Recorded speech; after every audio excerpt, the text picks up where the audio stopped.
एक जासूस के बारे में सोचिए। मन में क्या आता है? शायद कोई चालाक एक्शन से भरपूर हीरो, है ना? लेकिन आज हम एक ऐसी कहानी की दुनिया में जाने वाले हैं जो इस पूरी छवि को बिल्कुल पलट कर रख देती है। ये है रॉबर्ट आर्थर की द मिडनाइट विजिटर। एक ऐसी कहानी जो साफ साफ दिखाती है कि सबसे बड़ा हथियार दिमाग होता है, कोई पिस्टोल नहीं।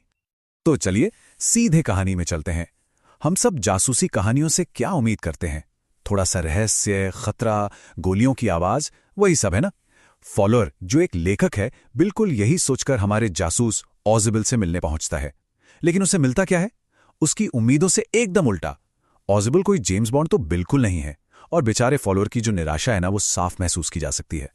तो मिलते हैं हमारे हीरो से, ऑसिबल। और सच कहें तो ये किसी भी एंगल से हीरो नहीं लगता। कहानी में उसे एक भद्दा मोटा आदमी कहा गया है। सोचिए, एक उदास से फ्रांसीसी होटल की सबसे ऊपरी मंजिल के एक छोटे से कमरे में रहने वाला जासूस। और हाँ, 20 साल पेरिस में रहने के बाद भी उसका अमेरिकी लहजा, वो बॉस्टन वाला, अभी तक गया नहीं है। मतलब एकदम ही साधारण। और ठीक जब फॉलर सोच रहा होता है कि यार ये शाम तो पूरी बेकार हो गई, तभी कहानी में आता है एक जबरदस्त मोड़। ऑसिबल ने फॉलर से वादा किया था ना कि उसे असली ड्रामा देखने को मिलेगा। तो लीजिए, वो वादा अब पूरा होने वाला है, लेकिन बिल्कुल उस तरह से नहीं जैसा किसी ने भी सोचा होगा। जैसे ही ऑसिबल दरवाजा बंद करके लाइट ऑन करता है, फॉलर को मिलता है दिन का पहला असली रोमांच। कमरे के ठीक बीच में एक आदमी, और उसके हाथ में एक पिस्तौल। वो जो उबाऊ सा साधारण सा माहौल था ना, वो अचानक से एक जानलेवा तनाव में बदल जाता है। और यहां इन दोनों जासूसों के बीच का फर्क एकदम साफ दिखता है। एक तरफ है मैक्स, पतला सा, चालाक दिखने वाला और पूरी तरह से अपनी पिस्तौल पर निर्भर। और दूसरी तरफ है हमारा ऑसिबल, भारी भरकम। खतरे को सामने देखकर भी वो घबराता नहीं है, बल्कि आराम से एक कुर्सी पर बैठ जाता है। समझ रहे हैं? यहीं से शुरू होती है असली लड़ाई, दिमाग और ताकत की। मैक्स यहां बिल्कुल साफ कर देता है कि वो यहां क्यों है। मतलब दांव पर क्या लगा है। वो एक बहुत ही संवेदनशील रिपोर्ट चुराने आया है। कोई ऐसी वैसी रिपोर्ट नहीं, एक ऐसा दस्तावेज जो इतिहास का रुख बदल सकता है। और उसे लगता है कि बंदूक की नोक पर यह रिपोर्ट छीनना तो बच्चों का खेल होगा। और यहां से शुरू होता है ऑसिबल का असली खेल। सोचिए, बंदूक उस पर तनी हुई है, लेकिन वो जरा भी नहीं घबराता। उल्टा वो अपने सबसे शक्तिशाली हथियार को इस्तेमाल करने की तैयारी करता है। और वो हथियार क्या है? उसका दिमाग। वो अब शब्दों का एक ऐसा जाल बुनने जा रहा है जिससे मैक्स का निकलना नामुमकिन होगा। देखिए, ऑसिबल सिर्फ एक झूठ नहीं बोलता, वो एक पूरे की पूरी विश्वसनीय कहानी गढ़ता है, एक एक करके। पहले वो होटल प्रबंधन से गुस्सा होने का नाटक करता है, फिर वो एक ऐसी बैल्कनी का जिक्र करता है जो है ही नहीं, और उसमें एक पिछली कहानी भी जोड़ देता है कि कैसे पहले भी कोई उसी बैल्कनी से उसके कमरे में घुस आया था। कितनी शानदार रणनीति है ना? सब कुछ इतना विश्वसनीय लगता है। और सबसे जरूरी बात, मैक्स इस कहानी पर पूरी तरह से यकीन कर लेता है। वो अफसोस भी जताता है कि अरे काश मुझे इस बालकनी के बारे में पता होता तो इतनी मेहनत ही नहीं करनी पड़ती। और बस इसी एक पल में ऑसिबल का झूठ मैक्स के लिए सच बन जाता है, और वो ऑसिबल के जाल में और गहरा फंसता चला जाता है।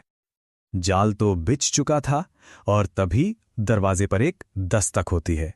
ये जो अप्रत्याशित घटना है ना, ये ऑसिबल को अपना जाल चलाने का एकदम सही मौका दे देती है। कमरे में तनाव इतना बढ़ जाता है कि अब तक जो फॉलर ऊब रहा था, वो भी अपनी कुर्सी से उछल पड़ता है। और ऑसिबल, वो बिल्कुल शांति से इस दस्तक का इस्तेमाल करता है एक नया और बड़ा खतरा पैदा करने के लिए। वो मैक्स से कहता है, ये पुलिस होगी, मैंने ही उन्हें बुलाया था, इतनी जरूरी रिपोर्ट है, थोड़ी अतिरिक्त सुरक्षा तो चाहिए ही। बस इस एक चाल से वो मैक्स को मानसिक और शारीरिक दोनों तरह से एक कोने में धकेल देता है। और ये है मैक्स की प्रतिक्रिया, घबराहट। अब वो आदमी जिसके हाथ में बंदूक है, वो खुद डरा हुआ है। देखा, पलक झपकते ही पूरा का पूरा खेल पलट गया। नियंत्रण पूरी तरह से ऑसिबल के हाथों में है। मैक्स जानता है कि अगर दरवाजा खुला तो पुलिस गोली चलाने से पहले सोचेगी भी नहीं। और यहां मैक्स लेता है अपना सबसे बड़ा और सबसे गलत फैसला।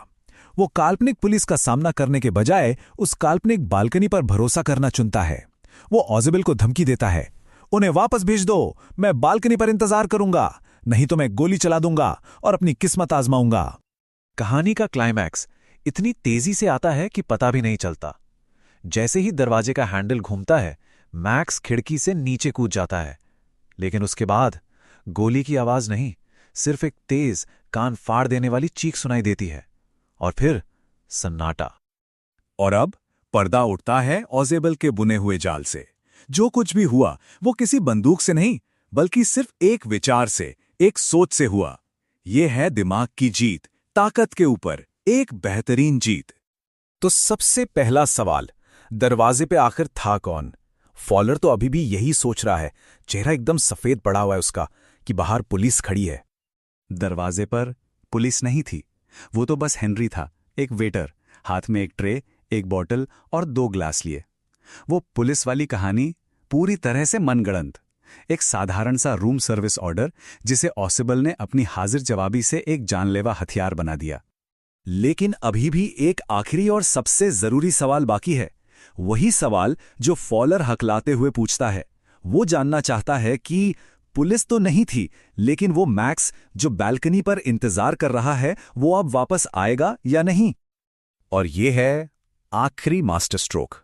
ऑसिबल बिल्कुल शांति से जवाब देता है कि मैक्स अब कभी वापस नहीं आएगा। क्यों? क्योंकि मैक्स के पूरे भागने की योजना की जो बुनियाद थी ना, वो बालकनी, वो एक भ्रम थी। वहां कोई बालकनी थी ही नहीं। तो इस पूरी कहानी का असली मतलब क्या है? ये एक आदर्श उदाहरण है प्रेजेंस ऑफ माइंड का, यानी हाजिर जवाबी का। ऑसबल ने यह साबित कर दिया कि सबसे खतरनाक परिस्थितियों में भी एक शांत दिमाग और तेज सोच किसी भी हथियार से, किसी भी बंदूक से ज्यादा शक्तिशाली होती है। उसने बिना हाथ उठाए एक हथियारबंद दुश्मन को हरा दिया। और ये कहानी हमें एक आखिरी सवाल के साथ छोड़ जाती है। क्या एक अच्छी तरह से कही गई कहानी सच में एक बंदूक से ज्यादा ताकतवर हो सकती है?